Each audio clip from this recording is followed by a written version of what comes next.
Astaghfirullah. Bismillahirrahmanirrahim. Assalamualaikum warahmatullahi wabarakatuh. Alhamdulillah wassalatu wassalamu ala rasulillah wa ala alihi wa sahbihi wa mawalah wa la hawla wa la quwata illa billahi wa ba'du.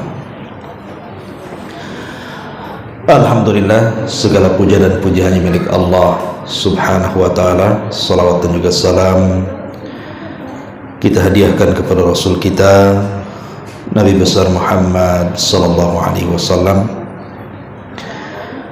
Dan sebagaimana yang kita janjikan, kajian kitab Al-Jami kita selang-seling dengan fikih salat. Dan untuk memulai kajian salat ini, karena pembahasannya juga banyak, kita mulai dari fadlus salati fil islami, tentang keutamaan salat di dalam Islam. Ma'asyiral muslimat yang dimuliakan Allah subhanahu wa ta'ala, kita tahu bahwa salat ini ibadah yang berbeda dengan ibadah-ibadah rukun Islam yang lainnya. Di antaranya dari segi kewajibannya, di mana salat itu diwajibkan langsung oleh Allah subhanahu wa ta'ala kepada Rasul di Sidratil Muntaha, dan tidak ada perantara antara Allah dengan Rasul kita Muhammad sallallahu alaihi wasallam. Ini yang pertama. Sementara ibadah-ibadah yang lain itu diwajibkan dengan perantara Jibril, seperti puasa, zakat, haji, itu semua lewat perantara Jibril. Tapi sholat tidak, dia langsung antara Allah dengan Rasul tanpa perantara. Kemudian yang kedua, kewajiban sholat itu diwajibkan di langit, sementara kewajiban rukun Islam yang lainnya diwajibkan di bumi. Kemudian juga yang ketiga, bahwa sholat itu adalah undangan langsung dari Allah subhanahu wa ta'ala. Saat peristiwa kesedihan yang menimpa Rasul karena kematian pamannya Abu Talib, kemudian kematian istri tercintanya Khadijah, belum lagi gangguan yang semakin aktif yang dilancarkan oleh orang-orang musyrik, maka Rasul memberikan hadiah. Allah memberikan hadiah kepada Rasul untuk menenangkan hati Nabi, maka diundanglah sampai ke Sidratil Muntaha. Kemudian yang keempat juga, salat ini satu-satunya ibadah yang menjadi penopang dalam Islam. Nabi Shallallahu Alaihi Wasallam mengatakan bahwa salat itu tiangnya agama. Dalam sebuah hadis yang sahih, Rasul mengatakan, Raqsul amri al-islamu wa amuduhu salatu wa dhirwatus sanamihil jihadu fi sabilillah. Bahwa pokok urusan hidup manusia itu adalah Islam. Perhatikan Bu, pokok urusan hidup manusia itu adalah Islam. Artinya Islam itu harus lebih banyak dikonsumsi dibandingkan makan dan minum. Kalau makan minum itu 2 atau 3 atau 4 kali makan dalam sehari itu sudah cukup. Tapi Islam tidak. Setiap hentakan nafas kita itu perlu Islam. Makanya kalau kita bicarakan Islam. Kalau kita ngobrolkan Islam. Kalau kita ngerumpilah tentang Islam. Kalau kita hendak menulis, tulislah tentang Islam. Karena Islam itu bukan hanya sebatas di masjid, di majelis ta'lim, tapi Islam juga menyeluruh di rumah, pada tetangga, di jalan, di pasar, di kantor, Di semua lini kehidupan manusia itu ada Islam di situ, karena dia adalah pokok urusan hidup kita. Lah pokok urusan hidup yang mulia Islam ini ditopang dengan sebuah tiang. Lah tiang itulah sholatnya. Kalau saya boleh analogikan seperti ini, Bu, ibu buat tenda, tiang tengahnya itu sholat, sementara pasak-pasaknya itu ya zakat, ya puasa, ya haji, itulah pasak-pasaknya. Jadi kalau seandainya pasak itu tercabut satu, itu tidak akan roboh tenda. Yang kedua, pasak tercabut, tidak akan roboh tenda. Atau sekalipun semua pasaknya tercabut, tidak akan roboh tenda kalau tiangnya kokoh. Tapi pasak-pasak itu walaupun menancap, tapi yang roboh itu tiangnya, dipastikan tenda itu roboh. Itulah sholat kedudukannya dalam Islam. Dia bisa merobohkan agama. Makanya kemudian Nabi Shallallahu Alaihi Wasallam membedakan antara kita orang Islam dengan orang kafir itu di sholat. Maka siapa yang meninggalkannya bisa kafir. Ini yang belum dipahami di masyarakat. Aneh kita lihat di masyarakat itu, kalau datang Ramadan, sak preman-preman itu puasa, Bu. Alasannya udah nggak sholat masa nggak puasa, katanya. Dia tidak sholat tapi dia puasa, kan gitu. Harusnya pentingkan dulu sholat, baru mementingkan yang lain. Bahkan ada sebagian orang yang tidak pernah sholat kemudian mereka puasa Ramadan, itu masih memperhatikan sunnah-sunnah Ramadan.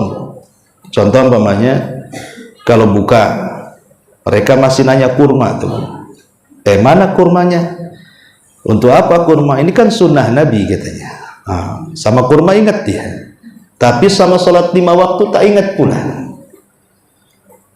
Tapi kalau sudah mau dekat maghrib, itu telinganya peka, Bu, kapan azan. Tapi bukan untuk sholat, untuk buka. Habis buka tak sholat pula dia. Rupanya menunggu azan itu untuk buka puasa. Nah ini kan terjadi di masyarakat. Padahal Nabi Shallallahu Alaihi Wasallam mengatakan bahwa sholat itu yang pertama kali dihisab. Kalau dianggap baik sholatnya, maka amal-amal yang lain itu dianggap baik. Tapi kalau sholatnya tidak dianggap baik, jangan harap yang lainnya juga dianggap baik. Makanya dari sini Nabi Shallallahu Alaihi Wasallam menjadikan sholat itu sebagai tiang dalam agama. Kalau sampai roboh, robohlah agama kita. Maka jangan pernah meninggalkan sholat, itu sama dengan merobohkan agama. Ya. Baik, kita rinci saja per poin biar bisa dicatat tentang keutamaan sholat ini. 1. Sholat ini bisa mencegah perbuatan keji dan kemungkaran, dan itu difirmankan dalam Al-Quran, inna salata tanha anil fahsyai wal munkar. Sesungguhnya salat itu bisa mencegah perbuatan keji dan kemungkaran. Artinya baik dosa-dosa lisan, baik dosa-dosa perbuatan, baik dosa-dosa hati, itu semua bisa dicegat dengan sholat. Kok bisa? Perhatikan, Bu, dalam sholat itu. Dalam sholat itu, Bu, saya, ibu atau siapapun pasti membaca surah Al-Fatihah minimalnya 1 hari itu 17 kali. Dalam surah Al-Fatihah itu ada kalimat ihdinas siratal mustaqim. Ihdinas siratal mustaqim, ya Allah berikan hidayah kepadaku dengan hidayahmu yang lurus, ke jalan yang lurus.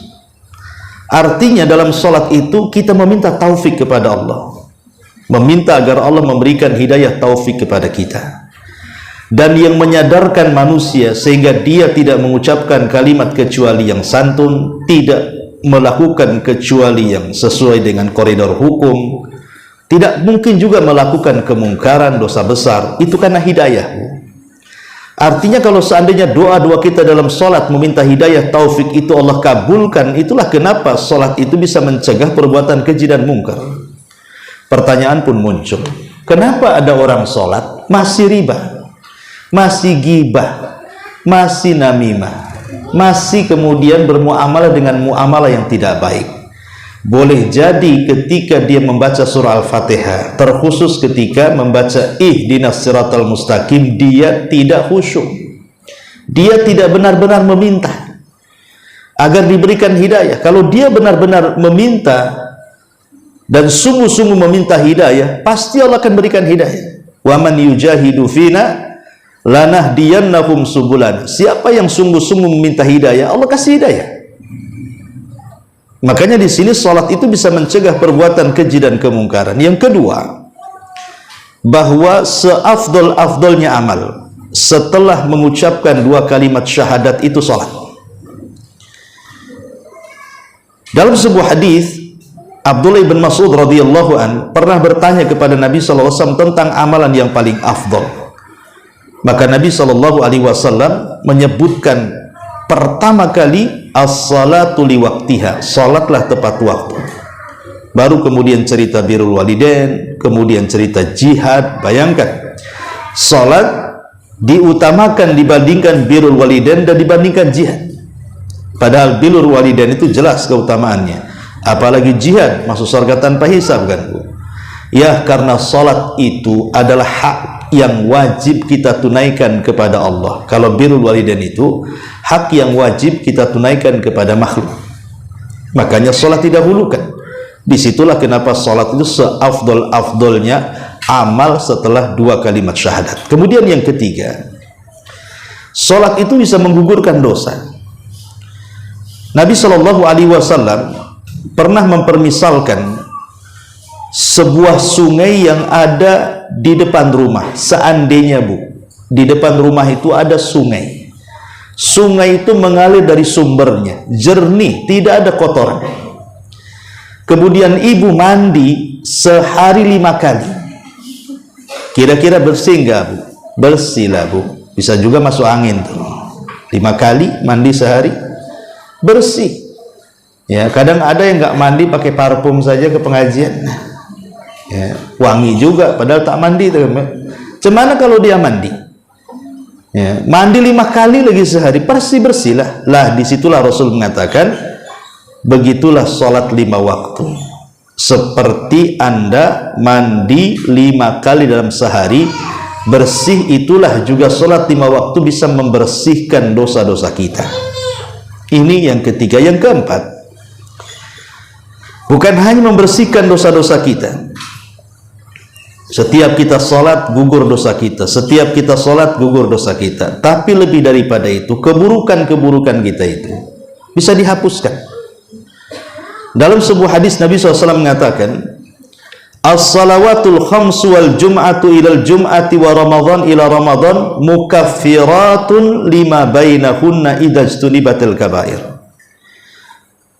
Dari salat 5 waktu ke salat 5 waktu berikutnya, artinya dari zuhur ke asar, asar ke maghrib, maghrib ke isya, isya ke subuh, subuh ke zuhur lagi, dan begitu seterusnya, Bu. Antara 2 salat itu, kalau kita betul-betul tadi subuh salat dengan baik, nanti sebentar lagi zuhur salat dengan baik, kemudian asar salat dengan baik, maka antara subuh dengan zuhur di tengah-tengahnya, Bu, itu keburukan-keburukan kita akan dihapus.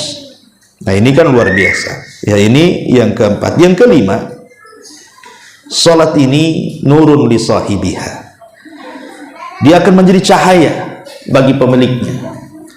Tidak hanya di dunia cahaya itu, tetapi juga cahaya itu akan menerangi dalam kuburannya. Bahkan akan menolong saat kita berada di titian yang gelap gulita, akan dimunculkan cahaya itu. Dalam sebuah hadis, Nabi SAW mengatakan, hadis yang dari sahabat Abdullah bin Umar radhiyallahu anhuma. Jadi Nabi SAW satu hari menyebutkan kepada kami para sahabat tentang keutamaan salat. Apa kata Rasul? Man hafadha 'alaiha kanat lahu nuran wa burhanan wa najatan yaumal qiyamah. Walam yuhafid 'alaiha lam yakun lahu nurun wala burhanun wala najatun wa kana yaumal qiyamati ma'a Qarun wa Fir'auna wa Haman wa Ubay bin Ka'b. Apa kata Rasul? Barang siapa yang menjaga salat, ibu menjaga sholat 5 waktu, maka dia akan memperoleh cahaya, bukti dan keselamatan. 3 keutamaan. Pertama cahaya, yang kedua bukti, dan yang ketiga keselamatan. Kapan itu? Pada hari kiamat. Tapi lihat sebaliknya, orang yang tidak menjaga sholat, kata Rasul, dia tidak akan punya cahaya, dia tidak akan punya bukti di hadapan Allah, dan dia tidak akan selamat pada hari kiamat. Bahkan lebih parah lagi, kata Rasul, nanti pada hari kiamat nerakanya akan disamakan dengan Qarun, dengan Fir'aun, dengan Haman, dan dengan Ubay ibn Khalafid. Subhanallah, ini bukan main-main ancamannya, ya. Jadi orang yang meninggalkan sholat itu, Bu, mereka satu neraka dengan Fir'aun, dengan Haman, dengan Qarun, dan dengan Ubay ibn Ka'ab. Subhanallah. Kenapa kemudian digabungkan dengan orang-orang brengsek kayak gini, Bu? Ya.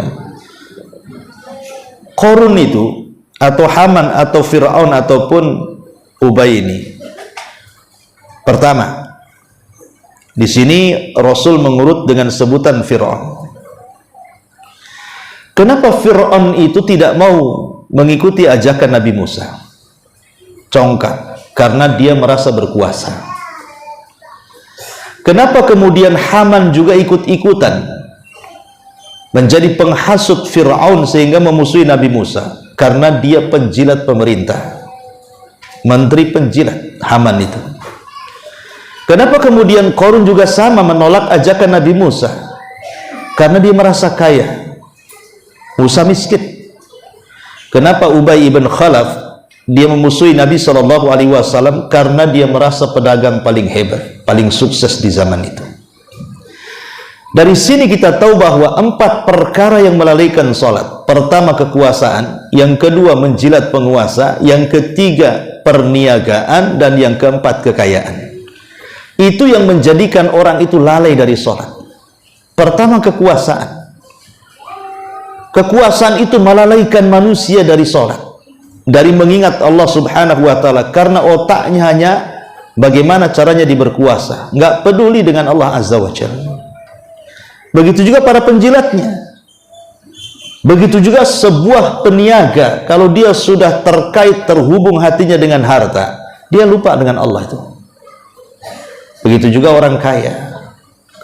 Kaya itu sering saya katakan dia sirru tughyan, rahasia bejatnya orang. Orang kalau sudah kaya itu jarang ingat Allah, Bu. Karena apa?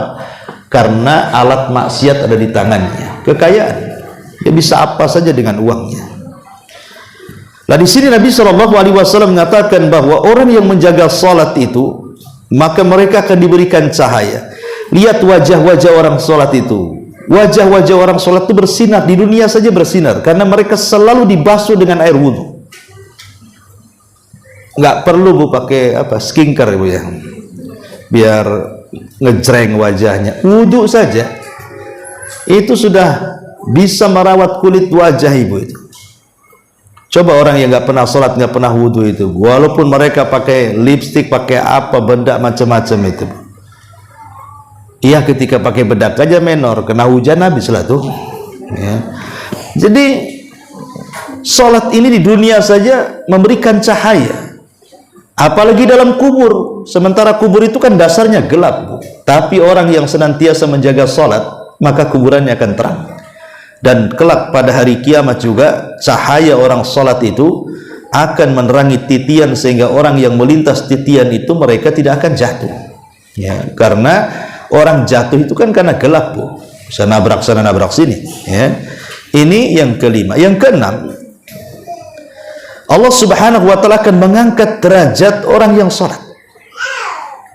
Jadi nanti pada hari kiamat, kalau Allah takdirkan masuk surga, maka surga orang-orang yang menjaga sholat itu berbeda dengan surga-surga yang lainnya. Orang kalau gemar sholat di dunia, maka dia akan ditingkatkan derajatnya di surga. Dalam sebuah hadis, Nabi SAW bersabda dalam hadis Buraidah radhiyallahu anhu, ketika bicara soal keutamaan sholat isya dan sholat subuh, Kata Nabi SAW, basyaril masya'ina fi dhulami ilal masajid bin nuri tami yaumal qiyamah. Hadis daripada Thauban maula Rasulullah SAW. Hadis Thauban maula Nabi SAW. Kata Nabi SAW, alaika bi kathratis sujud, fa innaka la tasjud lillahi sajdatan illa rafa'aka Allahu biha darajatan.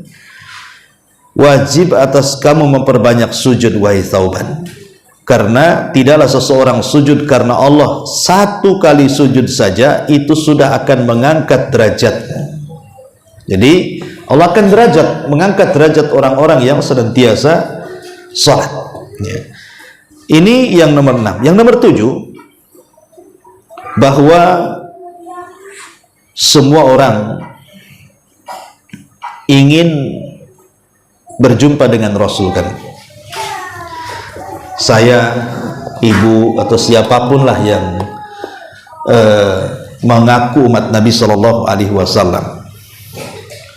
pasti keinginan kita kan berjumpa dengan Nabi kan, Bu. Karena bagaimanapun kebaikan Nabi SAW kepada kita itu luar biasa. Kalau bukan, sudah tidak mengenal agama, sudah rusak akalnya, rusak kehormatannya, rusak segalanya. Tapi dengan kelahiran Rasul, kemudian dengan adanya Rasul diangkat menjadi Nabi dan Rasul, dia menyelamatkan kita semuanya. Tentu kita akan rindu berjumpa dengan penyelamat kita. Di dunia mustahil, karena jarak kita dengan Rasul sudah beda zaman. 14 abad yang silam Rasul meninggal. Tapi mungkinkah kita bisa berjumpa dengan Nabi SAW? Mungkin, kalau kita bisa masuk surga. Dengan cara apa? Salat. Ya. Makanya ada seorang sahabat namanya Rabi'ah ibn Ka'ab al-Aslami. Rabi'ah itu anak kecil, Bu. Usianya 10 tahun. Rabi'ah ibn Ka'ab al-Aslami. Tapi walaupun usia 10 tahun, dia itu suka membantu Nabi. Dia jarang disebutkan tidurnya di dekat-dekat rumah Nabi. Jadi dia terus terjaga di malam hari. Karena Rasul itu terkadang bangun di malam hari, entah dia butuh air wudhu, entah dia butuh sandal, butuh siwak, atau kebutuhan lainnya lah di malam hari. Lah yang selalu menyiapkan itu semualah Rabi'ah ibn Ka'ab al-Aslami. Padahal usianya 10 tahun, Bu, tapi sudah mengabdi kepada Nabi. Jadi karena kebaikannya Rabi'ah ibn Ka'ab al-Aslami ini, maka Nabi SAW ingin memberikan hadiah kepada Rabi'ah ini karena kebaikannya. Dan ingat, ini disebut wafa namanya, Bu, ya. Akhlak Rasul itu salah satunya wafa. Wafa itu sering saya katakan, kalau ibu berbuat baik kepada saya 1 kali, saya akan berbuat baik kepada ibu 10 kali. Itu disebut wafa. Dan itu akhlaknya para nabi, akhlaknya para ulama. Jadi biasakan, Bu, ibu itu punya akhlak wafa. Ya, wafa itu kalau ada orang berbuat baik kepada ibu 1 kali, ibu balas 10 kali. Lah Nabi SAW itu akhlak wafanya luar biasa. Jadi Nabi mengatakan kepada Rabi'ah ibn Ka'ab al-Aslami ini, kata Nabi SAW, ya Rabi'ah, sal, mintalah, aku akan beri. Mintalah sesuatu, aku akan beri. Rabi'ah ini umur 10 tahun, Bu. Pertanyaannya, Bu, kalau ibu punya anak umur 10 tahun, kemudian bapaknya ngomong sama anaknya, nak, ingin apa? Kira-kira jawabannya apa anak ibu tuh? Ingin handphone kan, Bu, ya? Ya ingin handphone lah, Bi. Ya itu apalagi gadget, ingin Android, ingin apalah, pokoknya berhubungan dengan game lah biasanya. Tapi lihat Rabi'ah ibn Aslam, karena dia memang kehidupannya juga di sekitar Nabi, di lingkungan orang baik. Ketika Rasul mengatakan seperti itu, apa dia mengatakan? Apa? As'aluka ma'aka fil jannah. Rasul, aku hanya ingin bersamamu di sorga. Aku hanya ingin menjadi temanmu di sorga. Subhanallah. Apakah Nabi SAW menolak? Tidak. Rasul hanya mengatakan kepada Rabi'ah, kalau begitu baik, awa ghairu dzalik, ada nggak yang lainnya? Kata Rabi'ah, tidak ada Rasul, itu saja. wadak. Maka Rasul mengatakan, fa'inni ala nafsika bikathrati sujud. Kalau begitu bantu supaya Allah mengabulkan keinginanmu menjadi temanku di sorga, perbanyak sholat, perbanyak sujud. Dari sini istinbat para ulama, hadis mengatakan bahwa di antara perkara yang bisa menjadikan kita berjumpa dengan Rasul, walaupun seandainya sorga kita akan berbeda dengan sorga Rasul, tentu tidak mungkin sama sorga kita dengan sorga Nabi, tapi Nabi SAW bisa berkunjung menemui kita dengan cara apa? Perbanyak salat. Ya, ini juga diantara keutamaan yang disebutkan oleh para ulama. Kemudian yang nomor 8, bahwa semata-mata berjalan kaki ke masjid untuk sholat, itu setiap langkahnya saja sudah dicatat pahala, dihapuskan dosa dan diangkat derajat. Itu jalan kakinya, Bu, belum sholatnya, baru jalan kakinya. 1 langkah mendapatkan pahala, 2 langkah menghapuskan dosa, 3 langkah mengangkat derajat. Dalam hadis Nabi SAW mengatakan, man tatahhara fi baitihi thumma masya ila baiti min buyutillah liyaqdiya faridatan min faraidillah kanat khutuwatahu ihdahuma tahuttu khati'atan wal ukhra tarfa'u darajah. Barang siapa yang berwudu di rumahnya kemudian berjalan menuju masjid dalam rangka melaksanakan salat wajib, maka setiap langkahnya 1 langkah menghapus kesalahan dan 1 langkah mengangkat derajat. Subhanallah, ya. Kalau jalannya saja sudah dapat pahala, macam mana sholatnya? Ini yang nomor 8. Yang nomor 9, jadi sholat ini bisa menggugurkan dosa-dosa, tapi tentu yang dimaksud di sini dosa kecil, Bu, ya. Kalau dosa besar tidak bisa digugurkan dengan sholat. Dosa besar itu harus taubatan nasuha. Tapi maksudnya di sini dosa-dosa kecil. Dan berapa banyak kita melakukan dosa kecil setiap harinya, Bu? Kadang-kadang ibu jalan di jalan raya, di mall, atau tengok YouTube, atau tengok apa gitu kan. Kadang-kadang kita nengok aurat, tidak sadar, ya. Jadi ini dosa kecil. Tapi kan setiap hari, ya, kita melihat aurat. Ada orang yang mungkin sama akhwat, yang satunya udah ngaji pakai jilbab, yang satu masih awam pakai rok mini. Kan nggak boleh juga wanita dengan wanita melihat aurat, kan, Bu? Nah, itu aja udah dosa, tapi kan dosa kecil. Lah, salat ini bisa menggugurkan dosa-dosa itu. Walaupun ada sebagian para ulama berpendapat dosa besar pun bisa digugurkan dengan salat. Ini yang nomor 9. Yang nomor 10, bahwa para malaikat akan mencari orang-orang yang salat, kemudian akan bersolawat.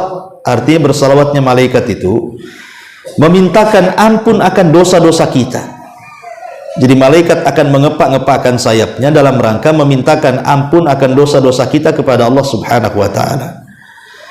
Luar biasa gitu ya. Kita dicari malaikat. Kemudian yang nomor 13, nomor 12, bahwa 12 11 maunya cepet-cepet aja nih. 11, ya. Yang nomor 11, bahwa pahala orang yang keluar untuk sholat itu sama dengan pahala haji, Bu. Nabi SAW mengatakan dalam sebuah hadis, man kharaja min baitihi mutatahhiran ila salatil maktubah. Barang siapa yang keluar dari rumahnya dalam kondisi sudah berwudu untuk melaksanakan salat wajib, fa ajruhu ka ajril hajj, maka pahalanya sama dengan haji. Subhanallah. Coba hanya niat dari rumah, berwudu, kemudian ke masjid, sholat 5 waktu, balik lagi, itu pahalanya sama dengan haji. Kan luar biasa, Bu. Coba kalau orang yang 5 waktu, ya kan, rajin ke sholat, ke masjid, balik lagi, berarti kan 5 waktu lah didapat pahala haji itu. Itu kalau dikasih titel haji itu haknya udah banyak kali, Bu. Ya. Karena bolak-balik kan itu. Gimana kalau anak-anak sudah haji? Ya. Baik, balik lagi, nggak usah cerita anak-anak haji. Kemudian yang nomor 13, 12, loncat lagi. Yang nomor 12, intidharu haribatun fi sabilillah. Menunggunya saja itu sama dengan orang yang menunggu di perbatasan ketika perang. Namanya ribat. Pahala ribat itu kan besar, Bu. Kalau orang meninggal ketika ribat menjaga perbatasan saat perang itu, kalau dia mati kan nggak ada dapat fitnah kubur itu. Fitnah kubur nggak ada, pertanyaan malaikat nggak ada orang-orang yang ribat itu. Lah orang yang menunggu sholat sebelum sholat, kata Nabi SAW,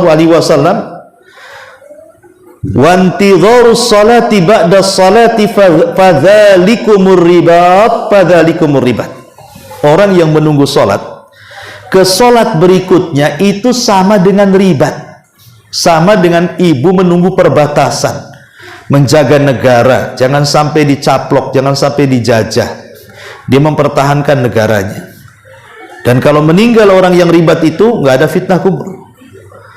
Lihat bagaimana Nabi SAW menyamakan pahala nunggu sholat, Bu, bukan sholat, nunggu sholat itu sama dengan nunggu di perbatasan.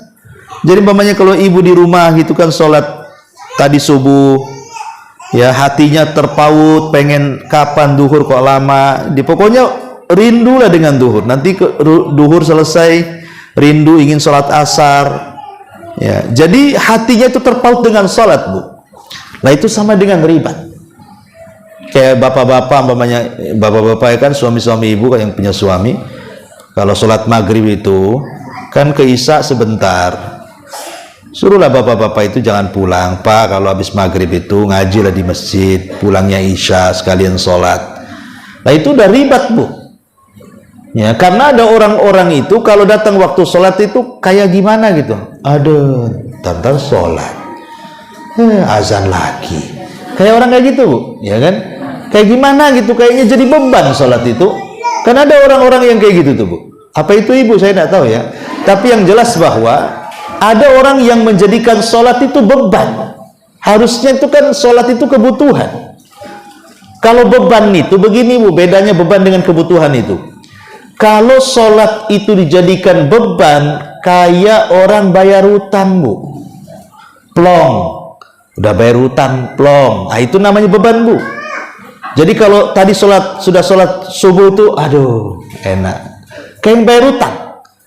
Tapi kalau orang yang menjadikan sholat itu kebutuhan, itu memang butuh sama sholat kan. Kapan lagi sholat, kapan dia belum merasa plong karena ingin sholat lagi. Itulah bedanya kebutuhan dengan beban. Lah kebanyakan saya, ibu atau siapapun gitu ya, kebanyakan mungkin level sholat kita ini masih beban lah. Ya, jadi kalau sudah sholat plong tuh, alhamdulillah sudah sholat katanya tadi. Coba tadi nggak sholat. Nah ini sholat kita harus lebih ditingkatkan lagi, karena jangankan sholatnya, nunggu sholatnya saja sama dengan ribat. Luar biasa, ya kan? Kemudian juga sholat ini disebutkan idza tatahhara wa kharaja ilaiha fahuwa fi salatin. Jadi kalau seandainya seseorang itu bersih dari hadas kecil, hadas besar, kemudian dia sholat, selesai sholat dia menunggu sholat lagi kayak tadi, bukan hanya sekedar ribat, Bu, pahalanya, tapi ibu dianggap sholat. Jadi dari sholat ke sholat, kalau sholat pertama ke sholat kedua itu karena sebuah kerinduan ingin melaksanakan sholat berikutnya, maka setelah dari sholat ke sholat itu ibu dianggap sholat. Coba, Bu, kalau seandainya dari isya ke subuh, ibu rindu ingin sholat subuh, sampailah ibu tertidur, maka dari isya ke subuh itu dianggap sholat saat tidur-tidurnya. Nah, luar biasa, Bu, ya kan? Inilah diantara rahmat karunia yang Allah Subhanahu wa Ta'ala anugerahkan kepada kita, ya. Dan orang yang banyak sholat di dunia artinya orang yang banyak berdiri. Siapa yang banyak berdiri di dunia, maka dia akan sedikit berdiri di akhirat. Siapa yang banyak berdiri sholat di dunia, maka dia akan sedikit berdiri di akhirat, di padang mahsyar. Tapi siapapun yang sedikit berdiri di dunia jarang sholat, maka dia akan lama berdiri padang mahsyar. Naudzubillah. Ya, maka ini keutamaan sholat yang luar biasa. Ini secara umum keutamaan sholat 5 waktu. Kita rinci sekarang. Kita mulai dari subuh dulu ya. Jadi sholat subuh ini ulama menyebutnya dengan sholat wusta. Kan menjadi khilaf ulama. Ketika Allah Subhanahu wa taala berfirman, "Hafidhu 'alas shalawati was shalatil wusta." Jaga oleh kalian sholat 5 waktu, terutama sholat wusta. Kenapa begitu istimewa sholat wusta ini sampai disendirikan dari sholat 5 waktu? Karena sholat wusta ini menentukan sholat-sholat yang lainnya, Bu. Dan pahalanya paling besar kalau dilakukan dibandingkan sholat-sholat yang lainnya. Jadi kalau sholat zuhur, asar, sholat zuhur ataupun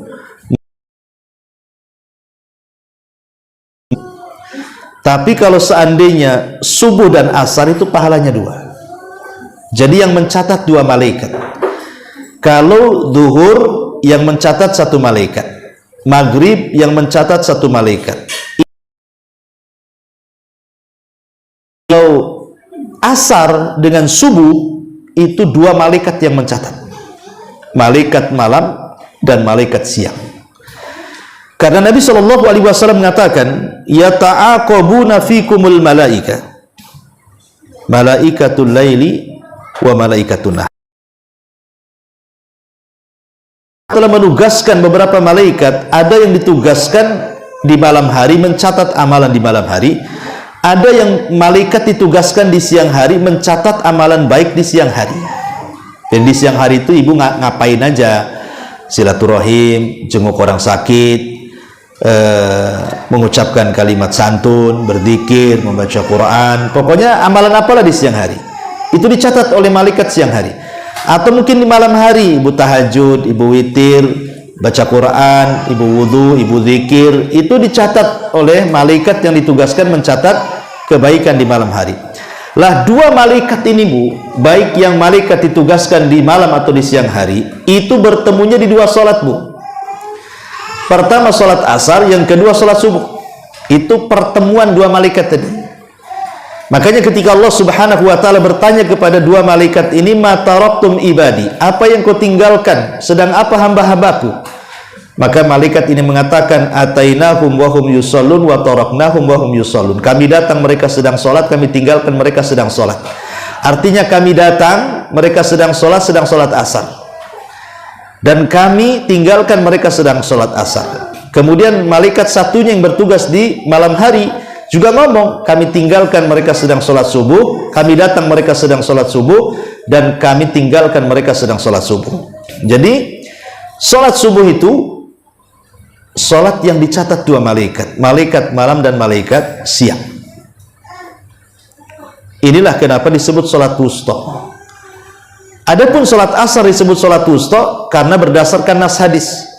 Adapun subuh juga disebut sholat wusta karena sholat subuh itu tidak ada gandengan jamaknya.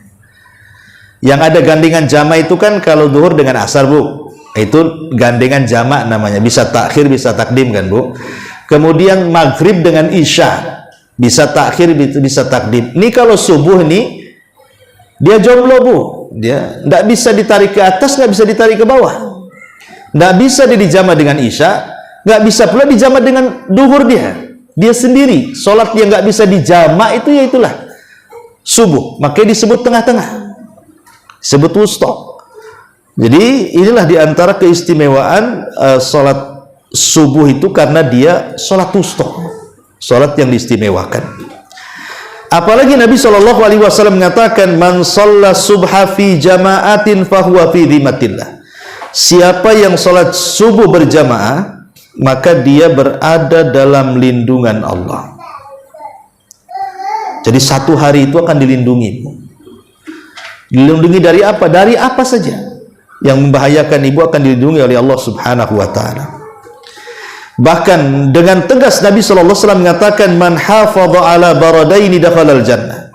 Siapa yang menjaga 2 barad, maka dia dipastikan masuk surga. Apa 2 barad di sini? Maka Rasul mengatakan salat subuh dan salat asar. Lihat, orang yang menjaga salat subuh itu ada jaminan surga. Karena memang tidak semua orang yang bisa melaksanakan subuh. Salat yang paling berat dilakukan orang munafik itu salat subuh. Orang munafik itu kalau bangun sudah terbit matahari, ya, karena berat untuk melaksanakan subuh itu. Apalagi subuh itu kalau dilaksanakan, Bu, itu bisa menjadikan waktu yang sangat berkah bagi kehidupan kita, karena malaikat sedang turun dan menyaksikan. Dalam Al-Quran Allah mengatakan apa? Inna Qur'anal fajri kana mashhuda. Sesungguhnya bacaan Quran di waktu fajar itu disaksikan para malaikat. Makanya Rasulullah SAW itu biasa memanjangkan bacaan di sholat subuh. Berbeda dengan sholat-sholat yang lainnya, Rasul itu sedang atau singkat. Kalau kayak maghrib itu kan singkat, isya sedang, subuh ini panjang. Rasul biasanya kalau sholat subuh itu tidak kurang dari 100 ayat dia baca, Bu. Nah, ibu biasakan subuh itu agak panjang. Ustaz nggak ada hafalan, cuman ini aja juz amma. Ya nggak apa-apa juz amma. Ibu baca inna a'tayna, nah, nanti selesai baca kulhu, nah, selesai baca al-falaq, kan itu ya, sambung-sambungkan aja lah. Nah, supaya lebih panjang lagi. Apalagi kalau ibu bisa an-naba, oh itu luar biasa, Bu. Ya, oh nggak bisa Ustaz, lam yakunil aja terbolak-balik saya. Ya nggak apa-apa, yang pendek-pendek saja, karena sholat wajib itu tidak boleh memaksakan bacaan, Bu. Karena ada orang yang memaksakan bacaan sampai pegang mushaf. Nggak boleh. Bolehnya sholat pegang mushaf itu hanya sholat sunnah. Ibu kalau tahajud pengen lama, nggak banyak hafalan, boleh pegang mushaf. Tapi kalau sholat wajib nggak boleh, Bu. Karena ada perintah dari Allah dalam Al-Quran, faqra'u ma tayassara minal Quran. Bacalah dari yang mudah yang kau hafal dari Quran. Jangan memaksakan. Kalau ibu hafalnya inna a'tayna, ya sudah inna a'tayna saja. Nggak usah sok-sokan Al-Baqarah, ya. Hafal pun tidak. Ya, jadi ini yang harus dipahami tentang keutamaan salat fajar ini. Apalagi salat fajar ini, Bu. Itu waktu yang sangat diberkahi karena sudah masuk waktu pagi. Nabi SAW sampai mengatakan dalam doanya itu, Allahumma barik li ummati fi bukuriha. Ya Allah, berkahi umatku di waktu paginya. Coba, waktu fajar itu waktu berkah, Bu. Waktu sangat berkah, dan keberkahannya akan terus sampai terbit matahari. Mulai dari menyingsing fajar sodik sampai terbit matahari, itu waktu sangat berkah. Jangan disia-siakan. Ya, karena di waktu itu rizki kita dirahasiakan. Maka jangan suka tidur di waktu setelah subuh, kecuali kalau memang malamnya begadang karena kerja atau karena sakit atau karena lelah, pegel-pegel, terpaksalah harus tidur setelah subuh. Maka para ulama membolehkan, tidak ada dosa. Cuman kalau memang membiasakan tidur setelah subuh itu tidak baik. Ulama mengatakan makruh, tidak baik, dibenci. Karena itu waktu berkah. Sampai-sampai Imam Ibnu Qayyim rahimahullahu ta'ala mengatakan, orang yang membiasakan meninggalkan begadang setelah subuh, artinya tidur, membiasakan tidur setelah subuh, itu akan dicabut keberkahan hidupnya, keberkahan keluarganya, keberkahan usahanya, semua berkahnya akan dicabut. Maka sayang gitu ya. Makanya orang yang biasanya melaksanakan subuh itu hidupnya akan tenang. Ya, rumahnya akan senantiasa berkah. Berkah itu tidak mesti kaya, ya. Berkah itu ketenangan, anak-anaknya jadi soleh dan soleha, ya, kemudian rumah tangganya makin harmonis, dan begitu seterusnya kalau betul-betul satu keluarga itu melaksanakan sholat fajar. Karena berkah itu kan kebaikan yang menetap, Bu. Ya, tapi kan kebanyakan orang-orang tidak paham bahwa sholat fajar itu sholat yang penuh dengan berkah. Apalagi kalau cuaca bagus. Ini saya sering nasihati ya. ya di mana aja lah, ya termasuk keluarga saya juga saya sering nasihati kalau habis subuh bukan hanya jangan tidur, bukalah tuh jendela-jendela tuh biar masuk angin, ya angin soba namanya. Angin soba itu angin yang senantiasa menolong Rasul ketika perang. Kata Nabi SAW, nusirtu bis soba, aku senantiasa ditolong dengan angin subuh. Maka biarkan angin itu masuk, ya supaya ya selain daripada masuk. Makanya kalau ibu lihat riwayat-riwayat tentang wanita-wanita di zaman Nabi yang ke masjid sholat jamaah itu tidak pernah ibu dapat riwayatnya kecuali sholat subuh. Bukan berarti sholat jamaah bagi wanita selain subuh tak boleh, asal memenuhi syarat. Cuman kan maksudnya kalau kita melihat riwayat dari sahabiah wanita-wanita di zaman Nabi, kalau ke masjid itu hanya ada di sholat subuh. Kenapa? Setelah dijelaskan oleh para ulama, karena salah satu hikmahnya adalah riyadhiyah. Jadi wanita-wanita di zaman Rasul itu sekalian subuh itu sekalian olahraga. Mereka jalan kaki dari rumahnya ke masjid, kemudian jalan kaki dari masjid ke rumahnya sekalian olahraga, karena di situ ada angin sehat, angin yang menyegarkan yang disebut dengan angin sobah. Ini kalau cuaca bagus, Bu. Kalau cuaca hujan deras ya nggak usah ke masjid, hujan-hujanan kan, masuk angin nanti ya. Jadi ini diantara keutamanya banyak sekali ya, sholat subuh itu. Saya rinci sajalah. Yang pertama ya biar enak nulisnya, orang yang sholat subuh berjamaah. Ustadz gimana kalau nggak berjamaah? Kami kan wanita lebih di rumah. Ya sama Bu, ibu sholat di rumah dengan bapak sholat di masjid itu hukumnya sama. Kata Nabi Shallallahu Alaihi Wasallam, man shallal isya'a fi jama'atin faka'annama qama nisfal laili, wa man shallal fajra fi jama'atin faka'annama qama minal laili kulli. Siapa yang sholat isya berjamaah seolah-olah dia menghidupkan separuh malam dengan sholat. Siapa yang disusul dengan fajar berjamaah maka seolah-olah dia menghabiskan satu malam sholat. Luar biasa Bu. Jadi isya separuh, subuh separuh, kalau digabung berarti semua malam dia hidupkan untuk sholat. Maka jangan meninggalkan sholat jamaah. Bagi perempuan kan di rumah Bu, minimal sholat tepat waktu supaya pahalanya sama dengan bapak-bapak ya. Ini yang pertama. Yang kedua, tadi saya disebutkan bahwa sholat subuh itu ada jaminan dari Allah, kita dijamin oleh Allah keselamatan. Kemudian yang ketiga, nurun yaumal qiyamah, akan mendapatkan cahaya pada hari kiamat.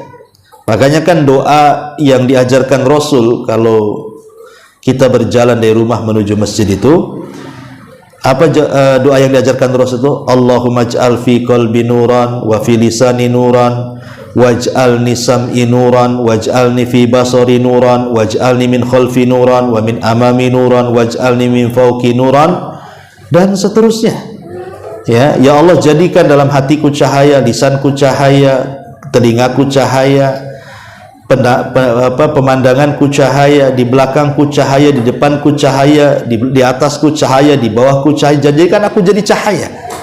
Jadi doa-doa orang-orang yang di zaman Rasul itu, Rasul mengajarkan doa itu minta cahaya. Makanya Rasul mengatakan basyiril masya'ina fi dzulami ilal masajid bin nuri tami yaumal qiyamah.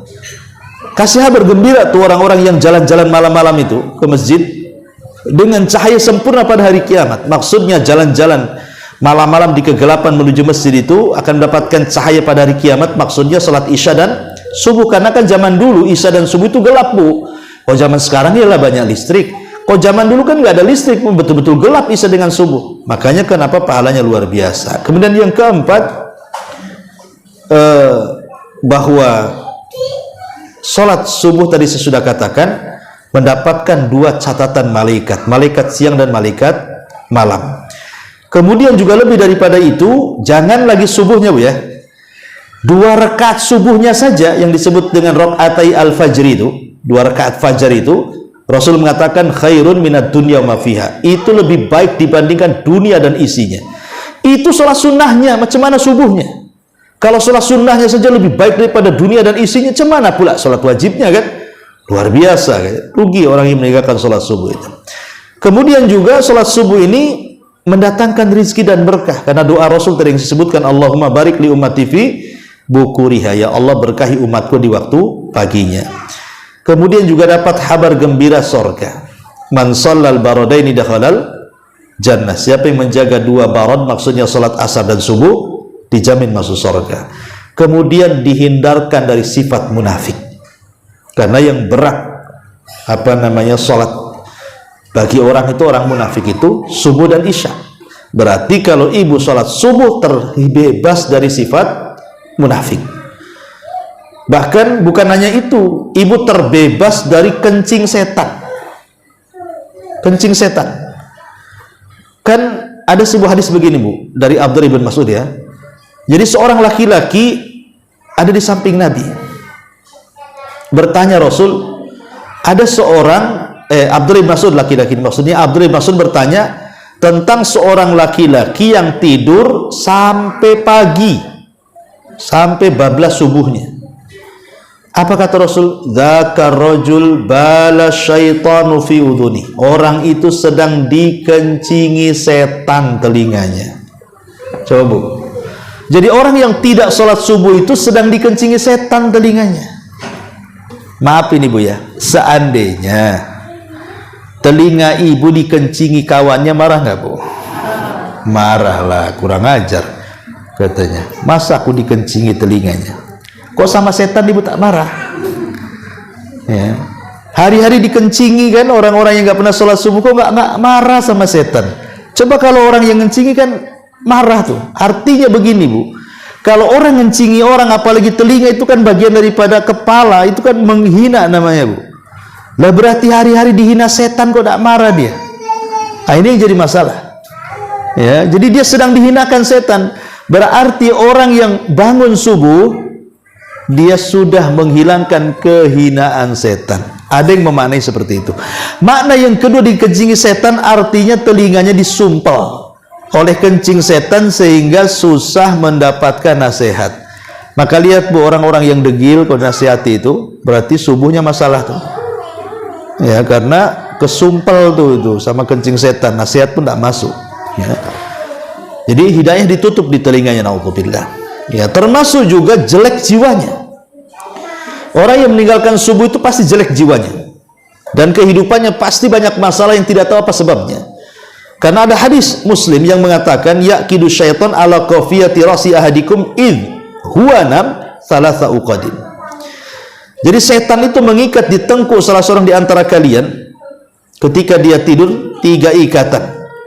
Kemudian 1 ikatan setan akan memantra-mantrai dan mengatakan, nim alaika lailun tawil, tidur malam masih panjang. Padahal dah subuh tuh, setan masih saja nyanyi di telinga, tidur malam masih panjang, tidur malam masih panjang. Padahal alarm itu semua udah bunyi, tetap ada tidur. Dia kena tuh sama setan itu kan, dihipnotis ketika tidurnya. Tapi kalau orang bangun sebelum subuh, apa kata Rasulullah? Kalau dia berzikir, hilang 1 ikatan. Kalau dia wudhu, hilang 2 ikatan. Kalau dia sholat, hilang 3 ikatan. Semua hilang. Di pagi hari dia akan nasyid. Ya, nasyid itu artinya semangat. Thayyibun nafsi, jiwanya akan baik. Wa illa asbah khabithun nafsi kaslan. Kalau tidak, hatinya busuk dan dia pemalas. Akan banyak masalah. Ya. Jadi intinya bahwa inilah diantara keutamaan sholat subuh. Adapun keutamaan sholat duhur, kita lihat keutamaan sholat rawatib qabliyah ba'diyahnya. Ummu Habibah radhiyallahu anha mengatakan dari Nabi SAW, man shalla arba'an qabla zuhri wa arba'an ba'daha lam tamassahun naru. Siapa yang sholat 4 rakaat sebelum duhur, 4 rakaat setelah duhur, neraka tidak akan menyentuhnya. Subhanallah. Kalau qabliyah ba'diyahnya saja, seseorang yang menjaga 4 rakaat sebelum duhur, 4 rakaat setelah duhur tidak akan tersentuh api neraka, macam mana dengan duhurnya? Kita melihat keutamaan sholat sunnahnya dulu ya. Macam mana dengan duhurnya? Ya, luar biasa Bu. Ya, jadi bahkan disebutkan dalam hadis itu, man shalla fi yaumin wa lailatin itsnatai asyrata rakaatan bunya lahu baitun fil jannah. Barang siapa yang menjaga dalam sehari semalam itu 12 rakaat, maka akan dibangunkan padanya sorga. Lah 12 rakaat itu salah satunya qobliyah zuhur dan ba'diyahnya. Ya, dijanjikan Allah akan bangunkan satu istana di sorga, subhanallah. Ya, setiap hari. Ya, ini zuhurnya. Kemudian kita masuk asarnya. Asarnya tadi saya sudah singgung sedikit. Ya, dan bisa ditambah kenikmatan di sorga itu, Bu. Yang paling tinggi adalah melihat Allah. Itu yang paling tinggi. Kalau seseorang bisa dan mampu melihat Allah, maka itu kenikmatan yang lebih nikmat dibandingkan sorganya itu sendiri.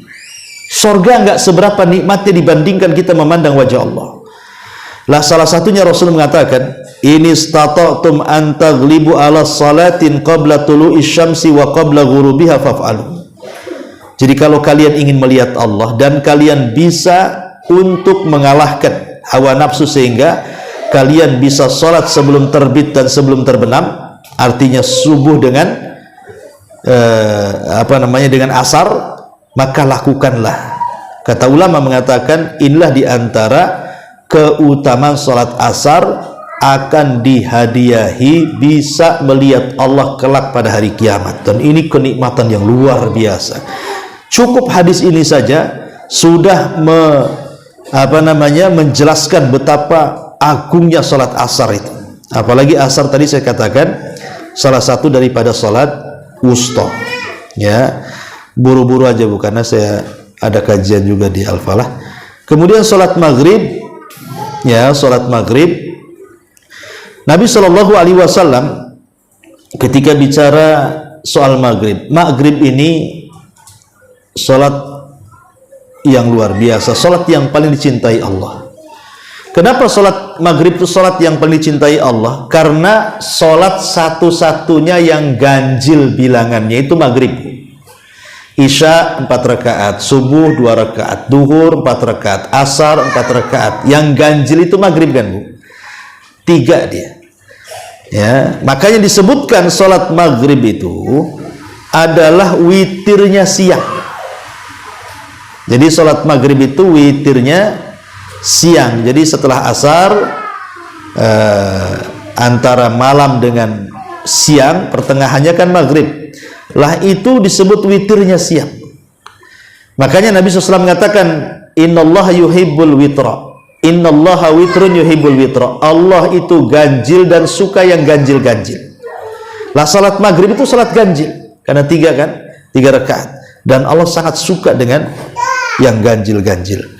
Bahkan Nabi SAW mengatakan, la tazalu ummati alal fitrah ma lam yuakhirul maghriba hatta tashtabikan nujum. Manusia, umatku kata Rasul, akan senantiasa di atas kebaikan selama mereka melaksanakan maghrib. Ya, selama mereka melaksanakan maghrib, maka manusia akan di atas kejayaan. Coba bayangkan, dalam riwayat sampai mereka tidak mengakhirkan maghrib sampai bintang muncul. Artinya sholat maghrib itu disegerakan Bu. Teng azan, cepat sholat, jangan sampai muncul bintang. Kenapa? Karena akan tasyabuh dengan ibadahnya ahli kitab. Makanya di sini Nabi SAW mengatakan apa? Manusia ini, maksudnya umatku kata Rasul, akan senantiasa di atas kejayaan. Artinya akan jaya, tidak mudah dikalahkan musuh-musuhnya selama mereka tidak mengakhirkan maghrib sampai bintang muncul. Lalu apa kejayaan dengan maghrib? Karena sholat maghrib itu menyelisihi ahli kitab, dan dalam penyelisihan itu ada kejayaan. Dan yang terakhir, sholat isya, jelas tadi kalau sholat isya berjamaah dia akan mendapatkan setengah malam dia habiskan untuk sholat malam gitu ya. Dan kalau ditambah dengan subuh berarti 1 malam suntuk dia gunakan untuk sholat. Bahkan orang yang menjaga sholat isya maka dia akan terbebas dari sifat nifak, dan orang yang menjaga salat isya itu sama mendapatkan separuh salat malam. Inilah diantara keutamaan secara umum salat 5 waktu dan keutamaan khusus salat 5 waktu. Wallahu a'lam bu. Sampai di sini nampaknya tidak ada tanya jawab karena sudah jam 9.41. Saya harus kafalah kan, waktunya juga singkat. Insyaallah minggu depan kita buka tanya jawab. Subhanakallahumma bihamdika asyhadu an la ilaha illa anta astaghfiruka wa atubu ilaik. Allahu ta'ala alam. Assalamualaikum warahmatullahi wabarakatuh.